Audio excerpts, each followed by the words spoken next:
자, 요한복음 5장 30절에서 47절입니다. 요한복음 5장 30절에서 47절입니다. 내가 아무것도 스스로 할 수 없노라. 듣는 대로 심판하노니 나는 나의 뜻대로 하려 하지 않고 나를 보내신 이의 뜻대로 하려 함으로 내 심판은 의로우니라.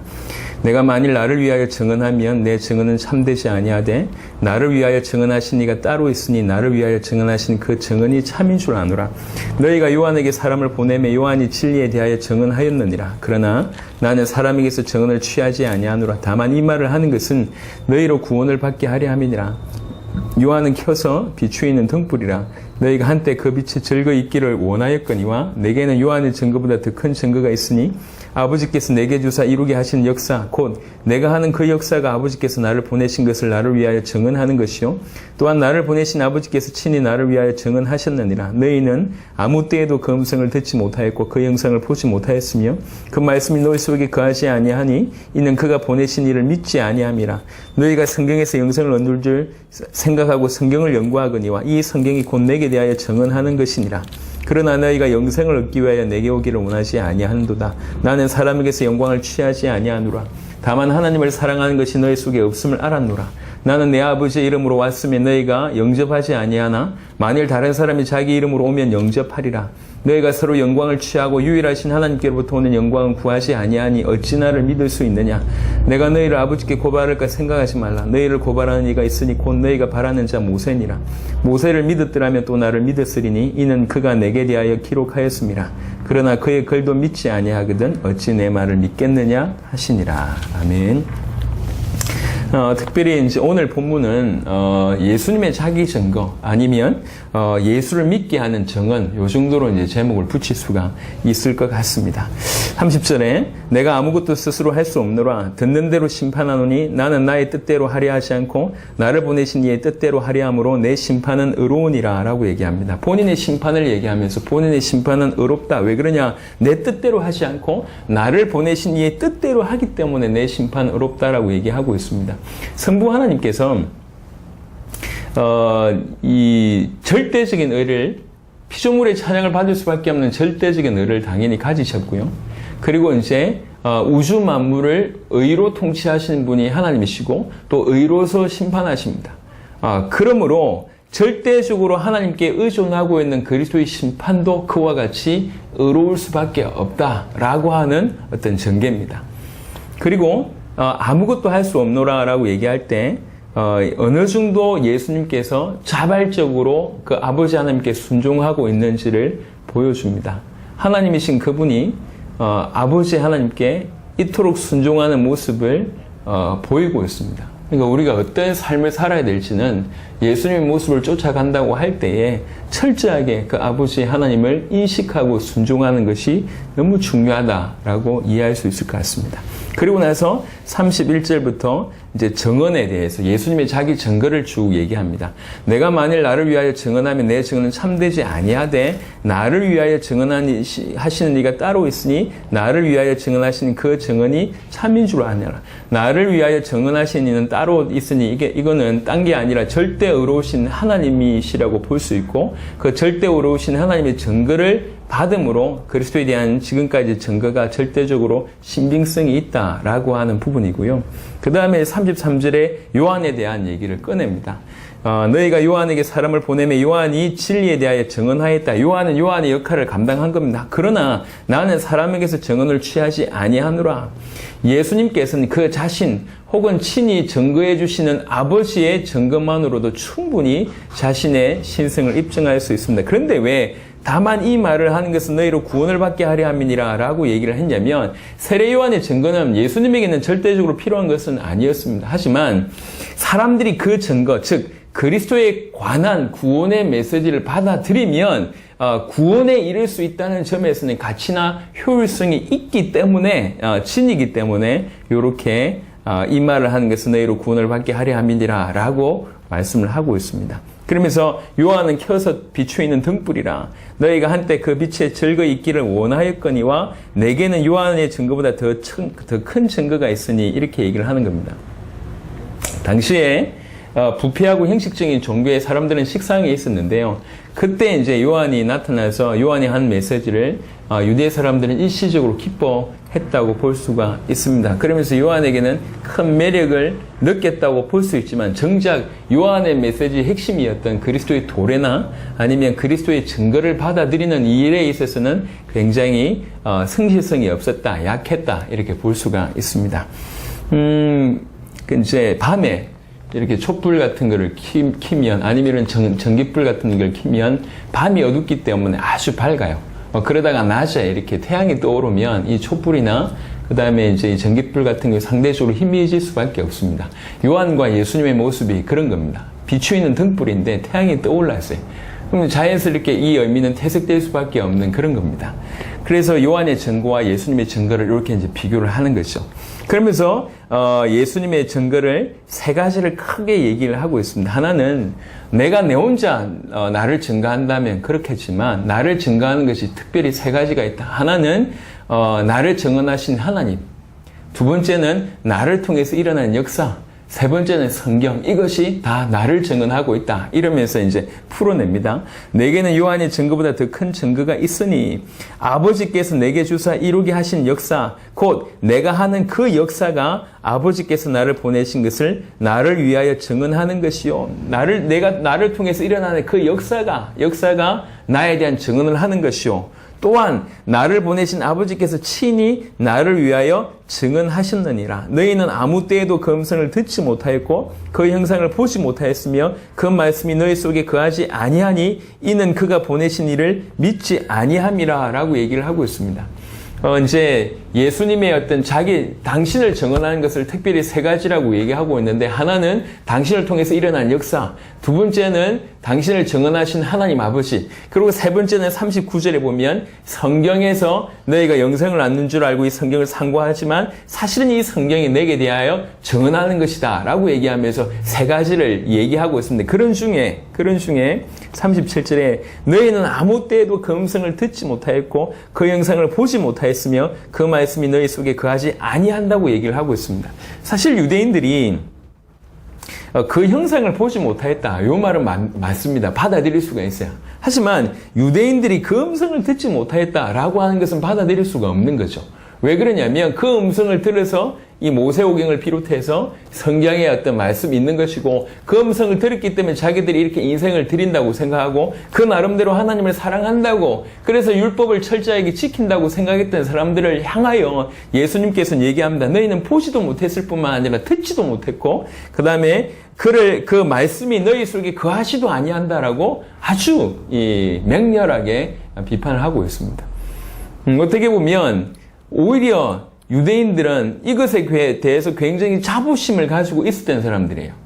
왜 그러냐면 우리가 하나님의 택하신 백성으로 하나님의 음성을 들었고 하나님의 말씀을 받았고 우리가 말씀을 지키려고 살고 있다라고, 비록 하나님의 형상을 보지 못했지만 하나님의 음성을 듣고 하나님의 말씀대로 살고 있다고 자부하고 있고, 그래서 특별히 다른 이방인들에 대해서 굉장히 배탈성을 가지고 있으면서 순수함을 가지고 있었던 그들을 향해서 얘기하는 거예요. 너희는 하나님을 보지도 못했고 음성을 듣지도 못했고 이 말씀이 너희 속에 거하지도 아니한다고 얘기를 하고 있습니다. 얼마나 아이러니입니까? 본인들이 자부심을 가지고 있던 바로 그것에 향해서 정면으로 그것이 아니었다고 얘기를 하고 있습니다. 오늘날 우리에게도 마찬가지입니다. 어떻게 보면 오랫동안 신앙의 어떤 그 바탕하에서 신앙의 테두리 안에서 나름 열심히 주를 위해서 살고 주를 위해서 헌신하고 말씀을 연구하고 말씀을 잘 알고 말씀대로 살고 말씀을 전하는 인생을 살았고 주를 위해서 이것도 하고 저것도 하는 그런 수많은 나름대로 내보일 건 없어도 나는 이거밖에 없다라고 얘기하는 사람들이 있을 수 있습니다. 근데 예수님께서 너희는 주의 음성을 듣지 못했다. 너희는 하나님을 보지도 못했다. 하나님의 말씀이 너희 속에 거하지 아니한다고 외치면 이게 얼마나 큰 충격이겠냔 말이에요. 전 세계에 이 복음을 전하러 갑니다. 그래서 우리가 말하는 것을 그냥 요약하면 그렇습니다. 당신 복음 몰라, 요 얘기거든요. 이게 얼마나 소화하기 힘듭니까? 목사님들이 수십 년을 인생을 드린 사람들한테 당신 복음 몰라, 복음은 이런 것이야 라고 얘기할 때 대부분의 사람들이 거부할 수밖에 없는 것이 너무나 당연한 것 같아요. 왜 그러냐면 그들 나름대로 내세울 수 있는 것이 그거밖에 없는데 당신들 복음 몰라. 복음하고 상관없는 삶 살았어. 하나님께서 당신과 함께 하는 게 아니야 라고 하는 얘기가 얼마나 소화하기 힘들겠냔 말이에요. 이 시대도 마찬가지입니다. 이 유대인들도 그거밖에 주장할 게 없었는데 그것에 대해서 얘기하고 있습니다. 너희는 하나님 몰라. 보지도 못했고 음성을 듣지도 못했고 또 더불어 말씀이 너희 속에 거하지도 못해. 거하지도 않아. 라고 얘기를 하고 있습니다. 그러면서 동시에 당신 자신을 증언하고 있습니다. 왜 그러냐면 정말 그가 보내신 일을 믿는다고 하면 말씀이 너희 속에 거하는 것이지만 그가 보내신 자를 믿지 않는 거 보니까 말씀이 너희 속에 없다. 이렇게 얘기하면서 철저하게 당신이 하나님이 보내신 메시아임을 계속 얘기하고 있습니다. 당신이 메시아임을 그가 행하신 역사를 통해서 또 당신을 보내신 아버지를 통해서 성경을 통해서 계속 증언하고 있는데도 이걸 모른다는 거예요. 그러니까 너희는 너희 속에 말씀이 없다고 얘기를 하고 있는 겁니다. 39절에 너희가 성경에서 영생을 얻는 줄 생각하고 성경을 연구하거니와 이 성경이 곧 내게 대하여 증언하는 것이니라. 성경의 궁극적인 목적을 얘기를 하고 있습니다. 여기서 연구하거니와라고 하는 도케이테라고 하는 단어는 구약의 어떤 전문적인 히브리어 다라시라고 하는 연구하는 의미를 연구한다라고 하는 뜻인 전문적인 히브리어 다라시에 상응하는 헬라어 용어입니다. 성경을 깊이 연구하고 그것의 준수를 위해서 노력하는 것이 유대인들의 기본적인 신앙의 행습이었습니다. 그럼에도 불구하고 보지 못했고 듣지 못했고 말씀이 너희 속에 거하지 아니한다라고 하는 충격적인 선포를 합니다. 그러면서 40절에 그러나 너희가 영생을 얻기 위하여 내게 오기를 원하지 아니하는도다 라고 얘기를 하고 있습니다. 39절을 조금 더 추가해서 좀 설명해 보면 여기 어떤 단어 하나 때문에 두 가지 해석이 되는 건데요. 이 단어가 이제 하나는 뭐냐면 도케오라고 하는 단어인데 이 도케오라고 하는 단어를 어떤 교부들은 명령형으로 봅니다. 이게 무슨 말이냐면 하나는 우리가 일반적인 해석, 너희는 영생을 얻을 것이라고 생각하기 때문에 성경을 상고한다. 이게 이제 개혁 성경의 일반적인 해석인데요. 이걸 명령형으로 보면 너희가 생명을 얻으려면 성경을 상고하라. 이렇게 얘기하는 거예요.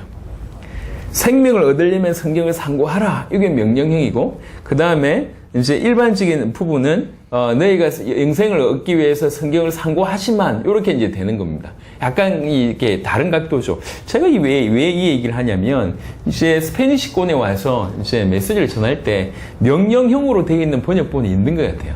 그래서 이제 이 해석을 요한복음 5장 39절이 이런데 성경을 보지만 사실은 너희가 이 성경의 진리를 알지 못하지 않냐 이런 차원으로 보는데 생명을 얻으려면 성경을 봐 이렇게 이제 해석을 하니까 여기 약간 좀 혼란이 있더라고요. 그래서 두 가지 다 해석이 가능하긴 하지만 그래도 일반적인 전후 문맥을 봤을 때 너희가 성경에서 영생을 얻는 줄 알고 성경을 연구하지만 이 성경이 곧 내게 대하여 증언하는 것이니라 라고 하는 것이 문맥을 볼 때 맞는 것 같습니다. 하지만 너희가 영생을 얻기 위하여 내게 오기를 원하지 아니한다 라고 얘기를 하고 있습니다. 성경을 통해서 영생을 얻으려 하면서도 생명의 주이신 예수를 알지 못하는 그런 영적인 우둔함을 볼 수가 있습니다. 나는 사람에게서 영광을 취하지 아니하노라. 다만 하나님을 사랑하는 것이 너희 속에 없음을 알았노라. 그렇죠. 말씀이 거하지 않고 하나님을 사랑하는 것이 너희 속에 없음을 알았다고 얘기하고 있습니다. 이런 말씀들은 다 우리를 점검케 하는 말씀입니다. 우리가 정말 하나님 말씀이 있는지, 말씀이 거하고 있다고 얘기할 때 당연히 그리스도 예수를 알 수밖에 없고 하나님을 사랑할 수밖에 없고 하나님께 가까이 갈 수밖에 없고 그것이 기쁨일 수밖에 없다는 겁니다. 나는 내 아버지의 이름으로 왔음에 너희가 영접하지 아니하나 만일 다른 사람이 자기 이름으로 오면 영접하리라. 이 이름으로 왔다라고 얘기할 때 히브리적 사고의 어떤 이름은 그 사람이나 사물의 인격이나 존재 자체를 가리키는 표현입니다. 그래서 예수께서 아버지의 이름으로 오셨다고 하는 것은 당신의 오심이 하나님의 신성을 드러내는 그런 류의 표현이라고 얘기할 수 있습니다. 그러니까 유대인들은 하나님의 이름으로 오신 그리스도를 영접지 아니함으로 결국 그들은 하나님을 거부한 꼴이 된다. 이렇게 볼 수가 있는 겁니다. 만일 다른 사람이 자기 이름으로 오면 영접하리라. 실제로 이런 배경이 많이 있습니다. 자기가 메시아다 이래가지고 뭐 더다라고 하는 사람들도 일어나고 해서 유대인들이 많이 쫓아갔던 내용들을 볼 수가 있습니다. 그런 역사를 배경으로 해서 이렇게 얘기하는 겁니다. 너희가 서로 영광을 취하고 유일하신 하나님께로부터 오는 영광을 구하지 아니하니 어찌 나를 믿을 수 있느냐. 많은 유대인들이 사실은 하나님께 영광 돌리기보다는 하나님 뜻을 알기보다는 하나님 뜻을 알기 위해서 성경을 읽기보다는 이게 전달하기 위해서 타인에게 어떤 율법의 어떤 이 깊이나 정도를 과시하기 위해서 성경을 연구하는 일들이 많았고, 하나님 앞에서 헌신을 하기 위해서 드리는 기도보다는 다른 사람들에게 자기 자신이 경건을 드러내기 위해서 사람들 앞에서 기도하는 이런 일들이 많았습니다. 예수님께서 이런 부분을 꼬집었죠. 그래서 서로에게 영광을 구하는 일이 있지만 하나님께로부터 오는 영광, 하나님께로부터 오는 영광, 하나님 자체로부터 오는 영광, 하나님께로부터 오는 영광의 실체는 그리스도 예수 자체지 않습니까? 이걸 구하지 아니하는데 어찌 나를 믿을 수 있냐? 메시아를 대망하지 않고 그 하나님께로부터 오는 영광, 그 무궁한 영원한 영광을 구하지 아니하는데 어떻게 그리스도를 발견할 수 있고 믿을 수 있겠냐? 내가 너희를 아버지께 고발할까 생각하지 말라. 너희를 고발하는 이가 있으니 곧 너희가 바라는 자 모세니라. 유대인들은 이 이단이라고 볼 수 있는 신성 모독하고 안식일을 범하는 이 예수를 대적하면 모세가 자기들을 변호해 줄 것이라고 하는 착각에 있었습니다. 그런데 오히려 변호해 줄 거라고 생각했던 그 모세가 그들을 고발한다라고 예수님께서 정확하게 얘기하고 있습니다. 모세를 믿었더라면 또 나를 믿었으리니 이는 그가 내게 대하여 기록하였습니다. 모세오경에는 너무나 많은 메시아 예언들이 있습니다. 그래서 정말로 모세와 모세의 말씀을 믿었다고 한다면 주님을 믿을 수밖에 없다는 거죠. 왜 그러냐? 그가 내게 대하여, 모세오경조차도 내게 대하여 기록하였다고 얘기하고 있습니다. 그러나 그의 글도 믿지 아니하거든 어찌 내 말을 믿겠느냐 하시니라 라고 말씀합니다. 예수님이 계속 얘기하십니다. 나를 믿으라. 내가 나를 증언하면 이 증언이 참되지 않지만 나를 통해서 일어난 역사가 내가 메시아임을 증언하고, 나를 보내신 그 하나님께서 내가 메시아임을 증언하고, 너희가 보는 그 성경이 나를 메시아임을 증언한다. 예수님이 오늘 이 본문의 요시는 그렇습니다. 그러니까 예수님을 정하는 것들이, 예수님이 메시아이심을 정하는 것들이 너무나 많이 있음에도 불구하고 그것을 알아듣지 못하고 있고, 여전히 모세의 율법에 사로잡혀 있으면서 율법의 본질도 모르고 있습니다. 뭔가를 많이 하고 있는데 실체가 없는, 실체를 붙잡지 못하는 그런 우둔한, 영적으로 우둔한 자들의 모습을 보게 됩니다. 오늘날도 예수님은 끊임없이 우리에게 당신이 메시아임을 증언하고 계십니다. 이 성경을 통해서. 또 그를 보내신 우리 하나님을 통해서 일어나는 많은 역사를 통해서 계속 메시아를, 당신이 메시아임을 증언하고 있습니다. 이 증언을 받아들일 줄 아는, 그리고 그 하나님께로부터 오는 그 귀중한 영광을 사모하는 저와 여러분들이 되시길 바랍니다. 그래서 우리 세대의 세계복음화를 이루는 주역 되시길 그리스도 예수 이름으로 축원합니다. 살아계신 주님 감사합니다. 예수님의 증언을 받을 수 있는 지혜가 우리에게 있게 하시고 그런 은혜로 충만하게 하시옵소서. 뿐 아니라 정말로 하나님께로부터 오는 그 영광을 사모하며 정말로 그를 믿음으로 우리 대의 세계복음을 완성할 수 있는 주자들이 다 될 수 있도록 역사하여 주옵소서. 오늘도 주님을 사모하며 주께로 더 가까이 나가는 귀중한 시간들이 되게 하여 주옵소서. 감사를 드렸고 우리 주 예수 그리스도의 이름으로 기도드렸습니다. 아멘.